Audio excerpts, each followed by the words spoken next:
to we're going to get into what makes you so special, Katie. That is what is about to happen. Hey, everyone. My guest today is Katy O'Brien. Katy is the creator, writer, and the executive producer of The Z Suite, starring Lauren Graham, airing now on Tubi. Along with her comedy group, the Katydids, Katy previously co-created, wrote, produced, and starred in the hit comedy series Teachers. She most recently co-executive produced the Disney Plus series, The Santa Clauses. I'm sure there are a million other things that you are juggling and spinning and making into comedy gold.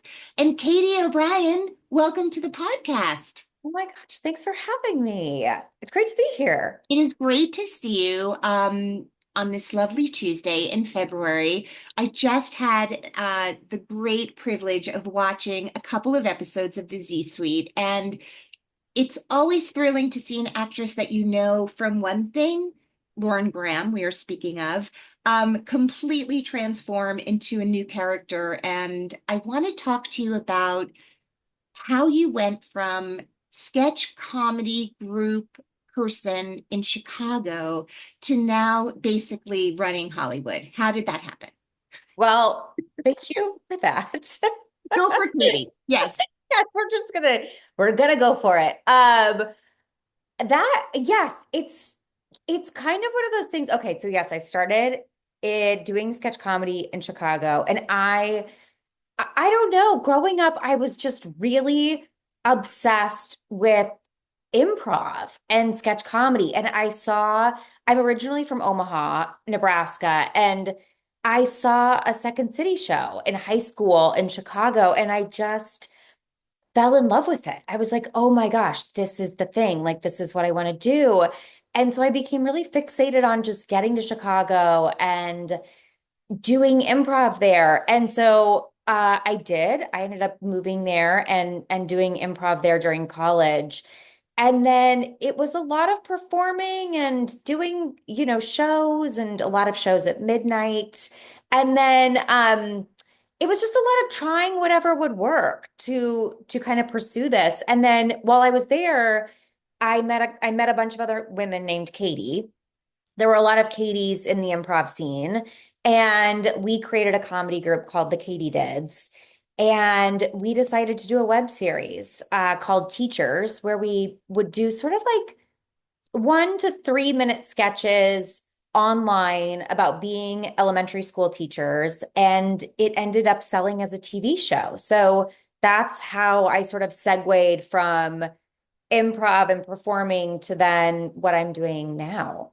But what happened is not only did, a network see these sketches on the interweb, but you were also producers, you were writing, you were Yeah. starring in it, like the whole thing that happened, as opposed to this is a great idea, we're going to get other people to do your really great idea, which is often the case. How was it that you were able to stay a group intact and remain having control of this thing when you hadn't done other TV shows before the web series?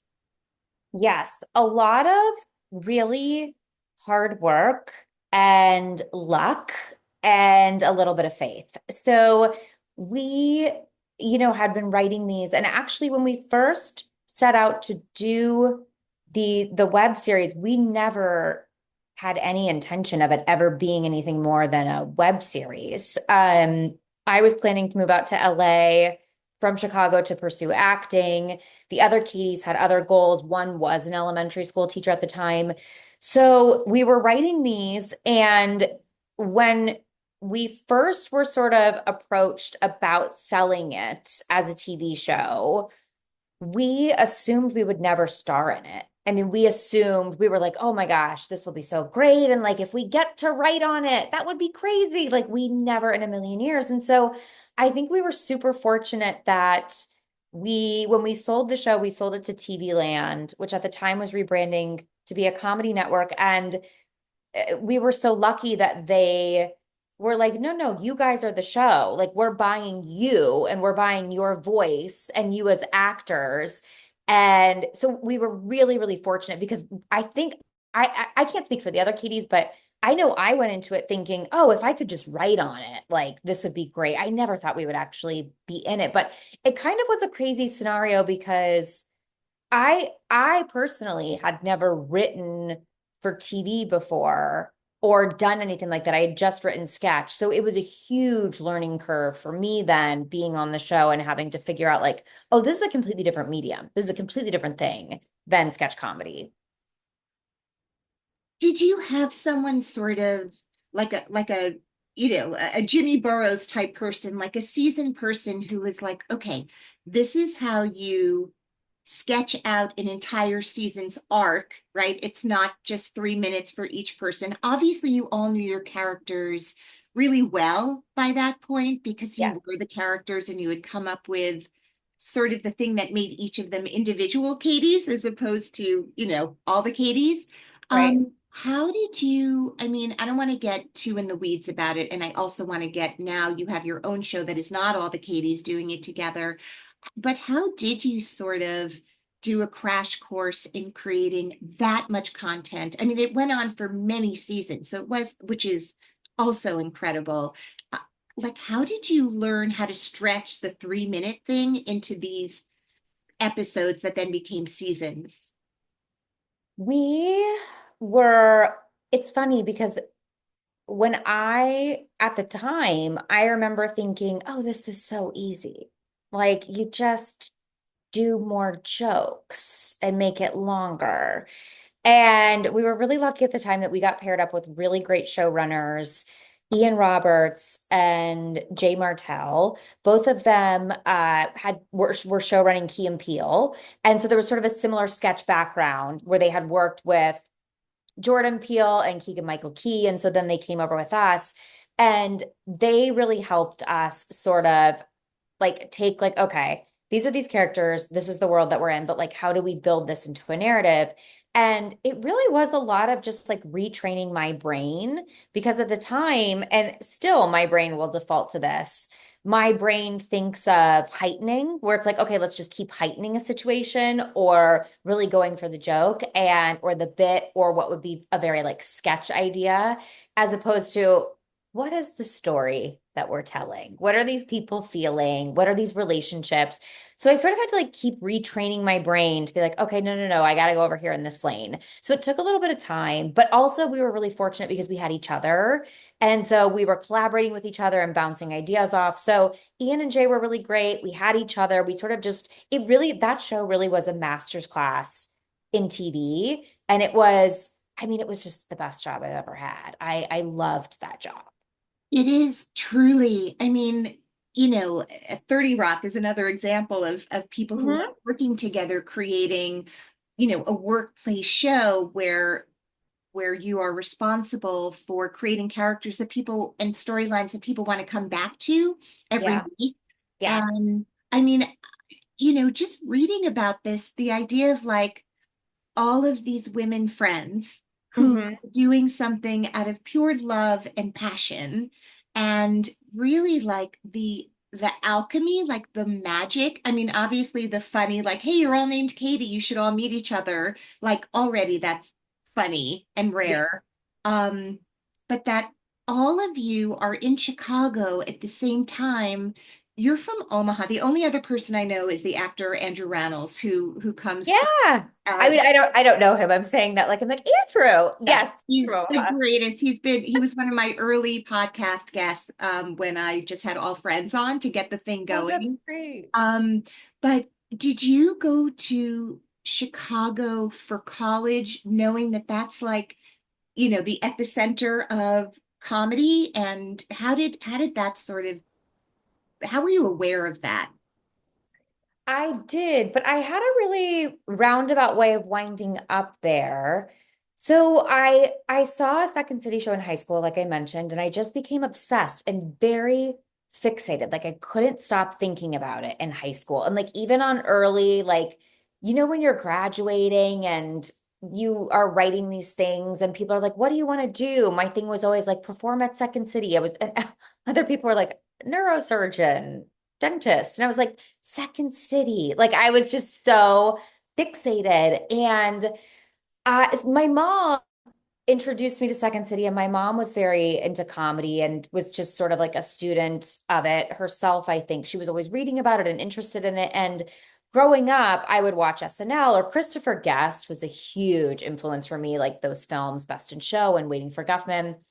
But I knew that Chicago was the epicenter just because there were all these people that had gone through there and gone on to have great careers. Tina Fey, Amy Poehler, Steve Carell, Stephen Colbert. It just felt like every person I was watching on TV that I loved, Amy Sedaris, like had gone through Chicago. And so I just remember thinking, I have to get there.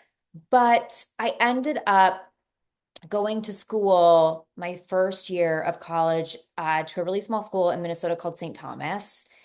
It had really one criteria that I was looking for. It was out of state. And so I was like, I'm going to go there. And every school I applied to in Chicago, I just wasn't getting the financial aid or the money to be able to attend. And I also at the time thought I was going to go to law school. I loved the idea of Second City. I just didn't think you could really do that as a job. So the more practical part of me was like, I'll be a lawyer and kind of like if I can pursue this, I can pursue it. So my first year of college, I went to a really small school, St. Thomas, and I just couldn't get it out of my brain. And so after a year, I just called my parents. I was like, I gotta go. I gotta go do this.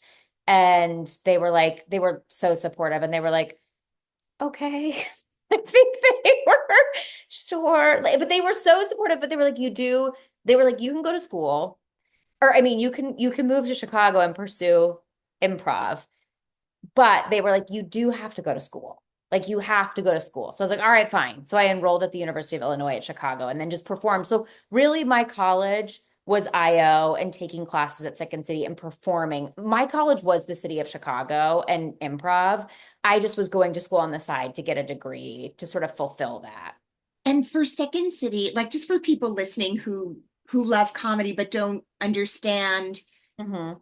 how there are classes within a school and then there are performing, like sort of how does Second City Yeah. work when you're just a young person coming to Chicago? Do you audition for the school or can anyone just sign up for classes in improv and sketch there?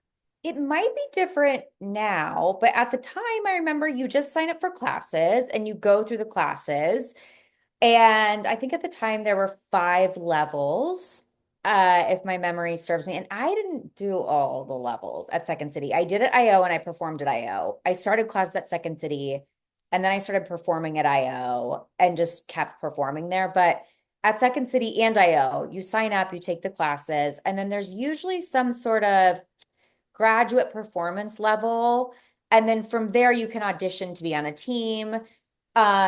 The Second City stages are a really big deal. And you go into the touring company, you audition to be in the touring company first, and then you get picked to a stage. So it's kind of a whole process. But no, anybody can just take a class and kind Did of, you do that? Did you end up graduating into performing with Second City?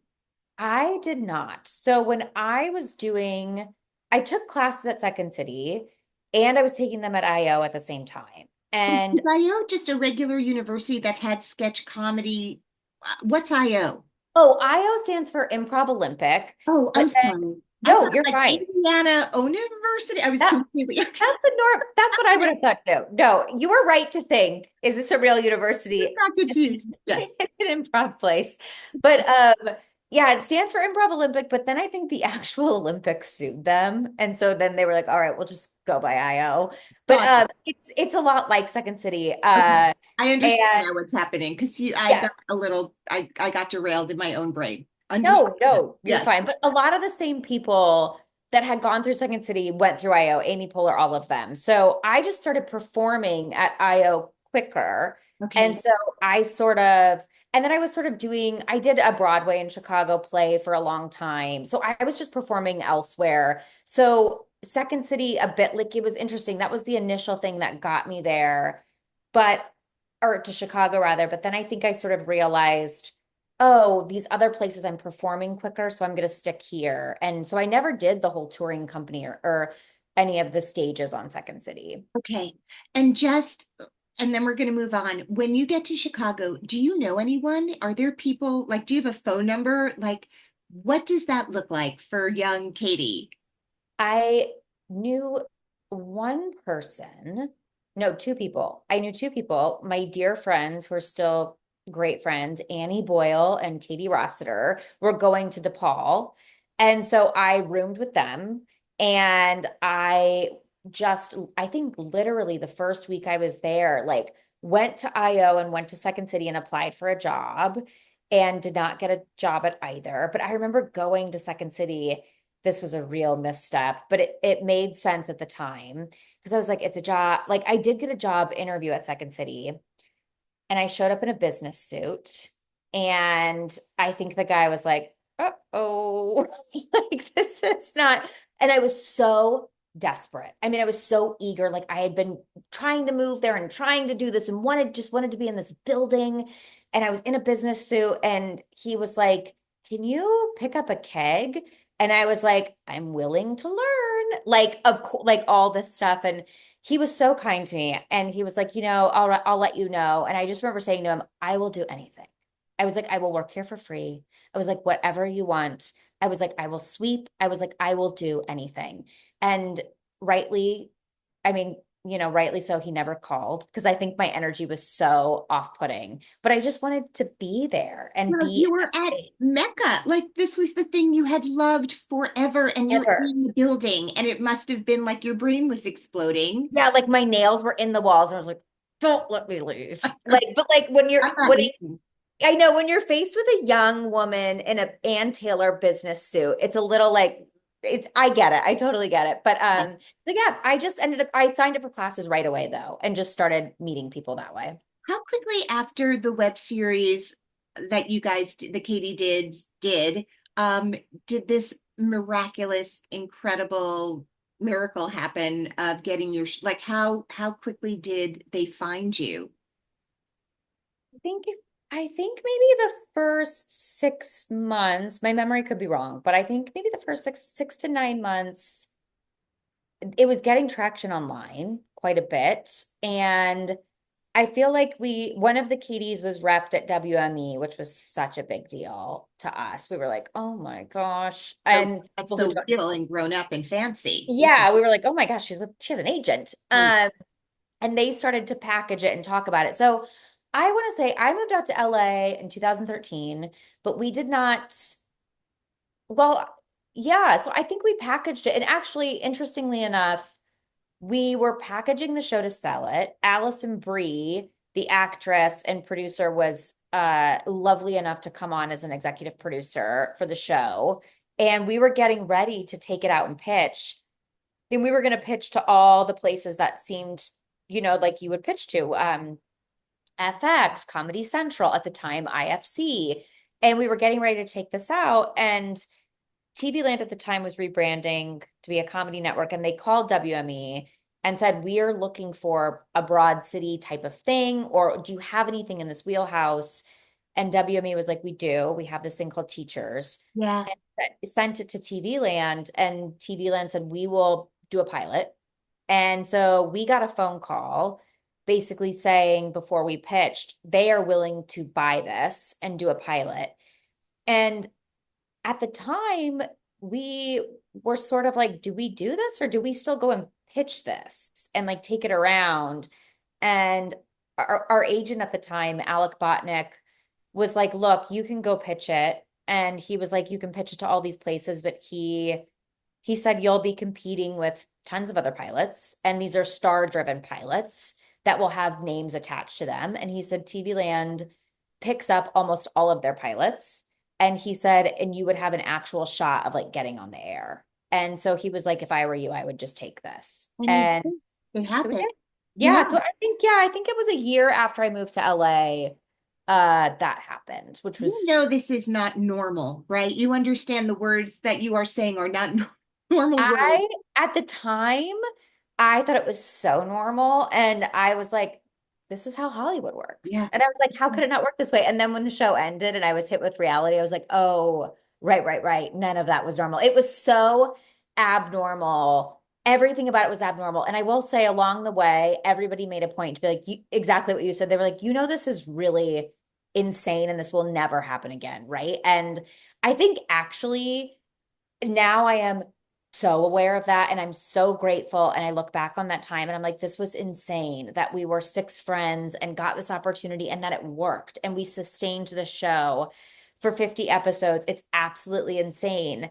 At the time, I'm so grateful that I at least didn't know how abnormal it was because I wasn't scared. I Right. was just sort of like, oh, okay. And I think if I had known what I know now, I would have been so precious and weird and like it has to be perfect. And I think Right. instead I was like, we're doing this thing. Isn't this crazy? Yeah. So, but it was the best. It was just the best. Beautiful. It's so beautiful. It's such an inspiring story. I have a daughter who does sketch in college, Oh, and it is really, and of course, when I mentioned you were coming on, she was like, "Teachers?" I was like, "Yeah, that one," because there are other Katie O'Briens. If there's you a lot of Google us. your Yeah. name, yes, Yeah. you are not Conan's little sister, which is No. also possible, or Yep. big sister, I should say. Okay, so now I don't know if you were a Gilmore Girls girly or not, but you had to be aware of it regardless. Yes. Um, Talk about, so you have written a show that has such like the finger on the pulse of corporate culture and comedy in this beautiful fusion, in this really like bright light of a show. Um, there's so much joy and funny and truth all wrapped up in this show called The Z Suite. And so can you talk about how this happened, what the original concept is, how close to your original idea is it, and how does Lauren Graham come on?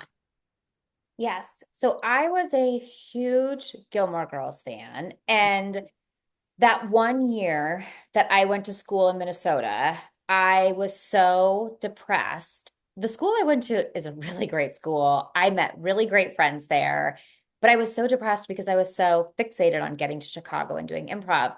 So I would watch Gilmore Girls all the time. And I would go to classes and then I would come back to my dorm room and I would put on Gilmore Girls. And that became my sort of like comfort show. And so I was a very big fan of the show, and how this idea came about was really unique. So Tubi, if people don't know, it's a streaming platform. You just literally search it on your television, or you can go to tubitv.com. It's absolutely free. You don't need to sign up. You don't need to give them your information. You can literally log on and watch whatever you want. But Tubi was looking to get into scripted television. So they have a massive library and tons of things for people to watch.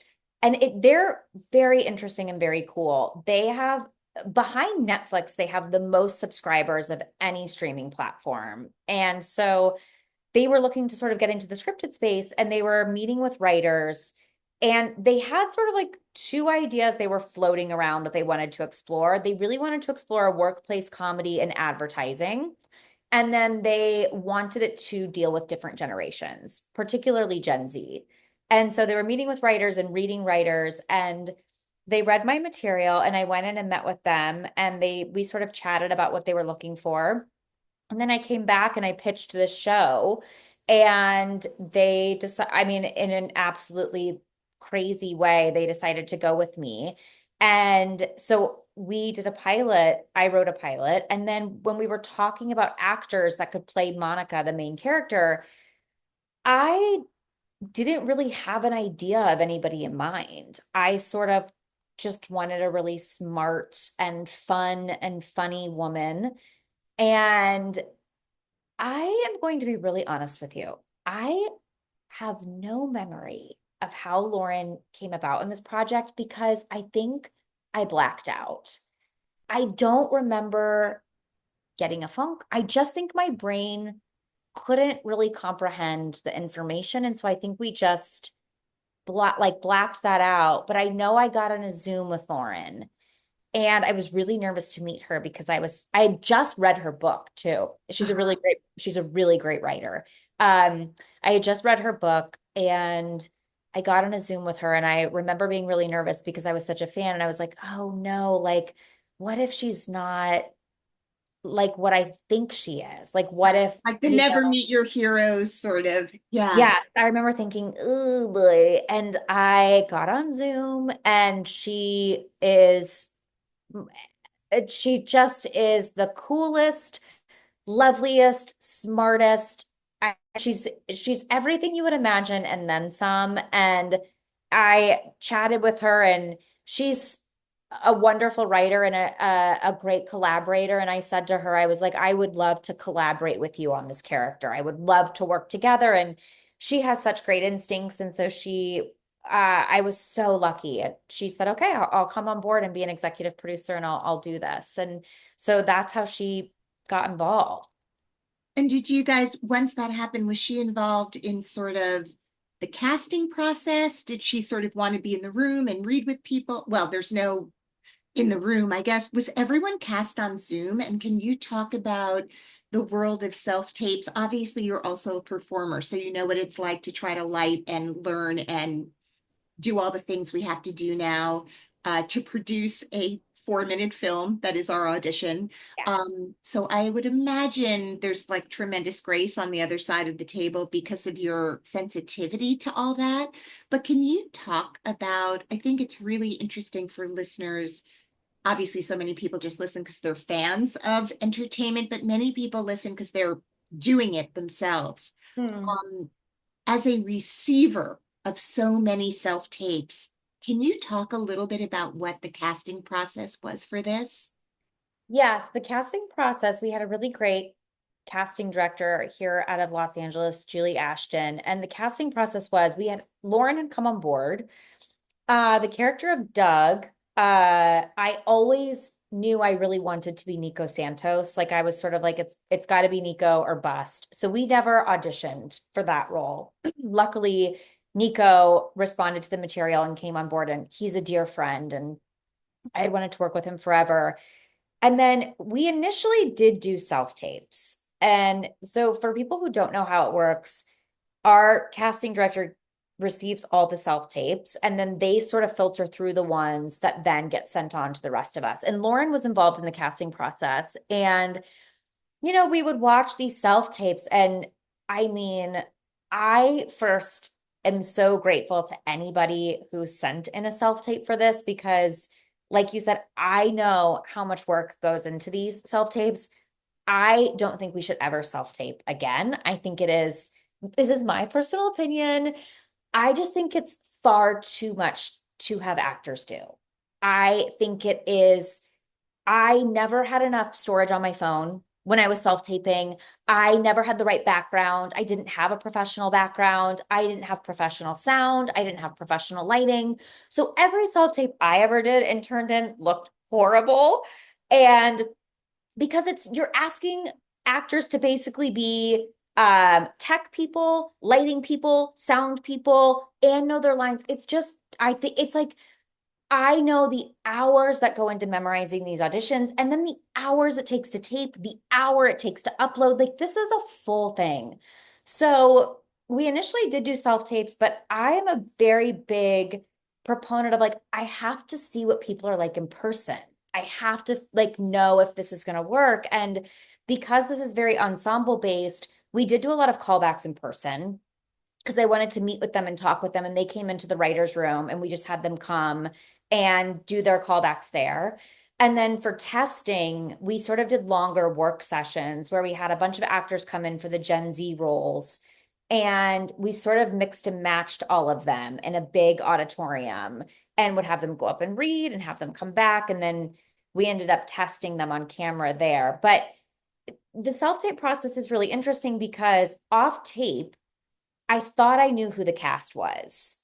And then when we got in person, the cast changed completely. So if I had cast the show off tape, it would have been a very different show than we ended up doing in person. But Lauren was very involved in all of it and was at the test and read with them. So I just think you have to meet people in person and see them in person. That is the process. And was I mean, I'll call them the studio because in this case they were the studio Right. as we think of it. They were fine with you spending money, which is what everything is, on having people come in and having time in person. They were open to it and understood why that was important to you. Yeah, they were very supportive and understood that process. And they were part of the test too. And I think they really wanted to see these people in person too, because It is a different thing. Also you have to figure out in person if people can take direction, Mhm. people can take notes, if people can, even like chemistry wise, Gen Z kids are really a unit.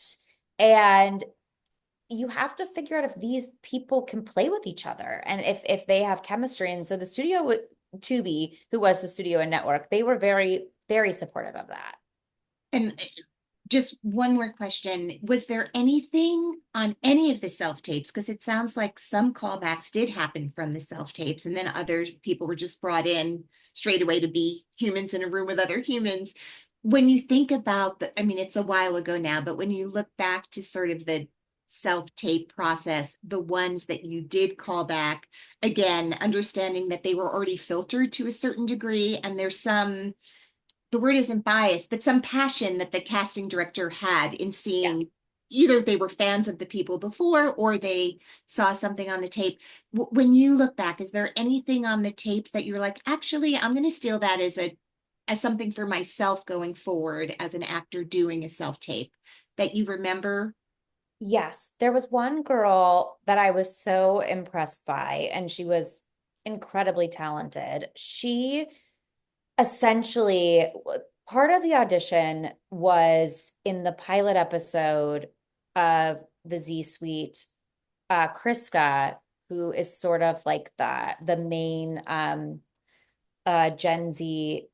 I keep saying kid, and that's not the right word. But anyways, Kriska is sort of the leader of the Gen Z pack. She films a TikTok. And it's sort of this like montage of she's walking down the street and she bumps into somebody, then she's in a hot yoga class, then she's back in her apartment. And this girl filmed the scene Mm-hmm. and she took her camera outside and was walking down the street. She went like set up a yoga class, like she filmed the whole scene. And I remember thinking, wow, I can see. I had two thoughts where I was like, gosh, this is so much work. This is That's a so lot. Yeah. much work. And I admired it so much. And then I also had the thought of, oh, I can see this though. I can see her in this role. I can see her in this world. So I also know recently, I don't know if you saw the new Legally Blonde series, the little Elle Woods that they cast. Again, she's not, And I saw the reveal with Reese and sort of that yes, moment. Yeah. her self-tape, she filmed the whole scene. And I remember thinking, wow, this is sort of the bar of if tapes are coming in like this, and I'm sitting in front of my wall, I was like, there's a big difference here. So I remember thinking, oh, I gotta up my game. I will also say in our defense, you know, those are people who age-wise and generationally, like they are doing that all I day. know. It's their And life. so yeah, and also like they're not worrying about lighting because they're 20 years old. I Like, know. there are other restrictions when you become a grown-up uh woman that you may feel more self-conscious about, and it is harder to just sort of, but to your point, yes. And we just have to figure it out as I we go. know. I know. But it's Yeah. really thrilling. And I just thought also, it is really interesting to see in the sort of exaggerated world of kind of sitcom that your show, I would say, if you have to say which lane it lives in, there's a kind of, I love sitcom. I Yeah. love comedies, especially workplace comedies, where it does send up the thing that we know, but it also packs a punch because there's such truth to it. And to see a character who really was and is at the top of her game and Yes. trying to keep up with, to your point, these kids who can film entire TikToks, and edit them and make them look great and hilarious and get the job as they're, because that's their tape and they do it. I really related to sort of how do you admire it, not feel threatened by it, make it funny. And I can't wait to see where the show goes. I have only seen a few episodes and it's so crisp and fresh. And as I said, you have this unbelievable star at the center, but all of your actors are extraordinary. To your point, the ensemble of younger people, it's going to be thrilling to see where they go in their careers now that they have this beautiful launch pad that you've given them. And to have the kind of autonomy that you have must be thrilling. And a Yeah. partner, you know, it's nice when a star comes on who's lovely. You know, you want the number one on your call sheet to set a tone and a mood, especially for young people on a set, because they will remember that number one on the call sheet for the rest of their careers and emulate that. You know, Yes. it's Yeah. such a community in that way. Are you still filming that show? Are you done filming and now the episodes are airing? Where are you in the process? I am literally in the last week of post. So Okay. we have edited all the episodes. They're all locked. When you lock an episode, it just means the picture of that episode is locked. You've decided that is what the episode is going to be. And now we're just sort of finalizing the sound of it and the color. So I'm pretty much done, which I hate. I Mhm. don't like that I actually don't like, I understand that the point of creating a show is to then have the show come out. I actually don't like that part. I would prefer if we just created it and it got made and I got paid and then it never it just was mine and I could just keep it. Right. So I'm very sad to let it go because it's been a big part of my life for the last year and a half. But yeah, that's where I'm at. And then all the episodes come out weekly. So this week episode 4 will come out. There's 3 episodes out right now. But yeah, we're sort of in the last week. I get it. There's this relinquishing or giving over to, I always say, when I get to do a play, I just never want to leave the rehearsal room because it's just ours No. and there's no pressure and there are no outside voices. It's just about making the thing. And you're Yes. such a creative and you know, you're learning the business of being a creative, but that's not the fun part. The fun part is being in the sandbox with these gorgeous talents and just making the thing in the privacy of your own, you know, soundstage. And it is scary when it's out Yeah. there. I All I care about is I was like, I hope everybody on the show did too, but I just had so much fun creating this with everybody. And so at the end of the day, as long as everybody had fun and we enjoyed this, I don't really care yeah, the rest of this looks like. And so then you do start to open it up to people's thoughts and opinions, and you're just like, oh, well, I just want this to be the thing that we made and it I was fun. love So it.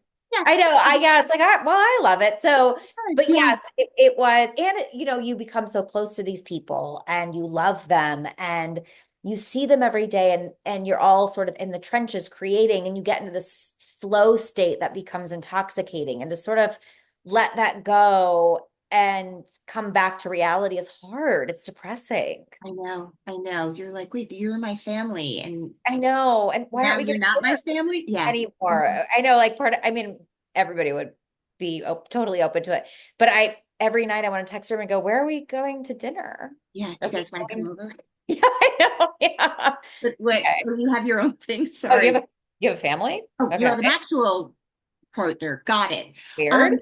All right. Well, I have no doubt that, I mean, this is the very strange part of being in making stories with people come alive. There's an intimacy and a passion for the thing. And then the glory of like that you got to do teachers for 3 seasons and let it really like you, I mean, it's never not devastating, whether it's just a pilot or Oh, I years and know. years. But this incredible thing where you know, I'll talk to artists who are like, I was ready to go. I was like, you did it that long that you actually were ready to go. I can't imagine. I would never leave. Yeah, yeah. Well, here's to never leaving. Uh, Thank you.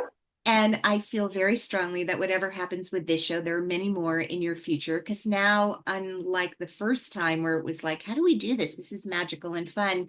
You seem to understand the process as well now, and to have the confidence that you can now, you know, oh, I can do that again. That was not a crazy one off that it has to be these friends and this showrunner. Like you understand what it is to be a writer who has to deliver week after week after week, and that's an extraordinary thing.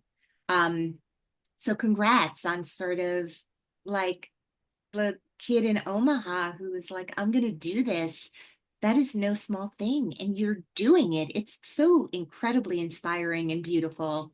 Oh, well, thank you. I feel so it sounds rehearsed or but I just feel so full because this, I mean, I always say this is that I would pay to do this job.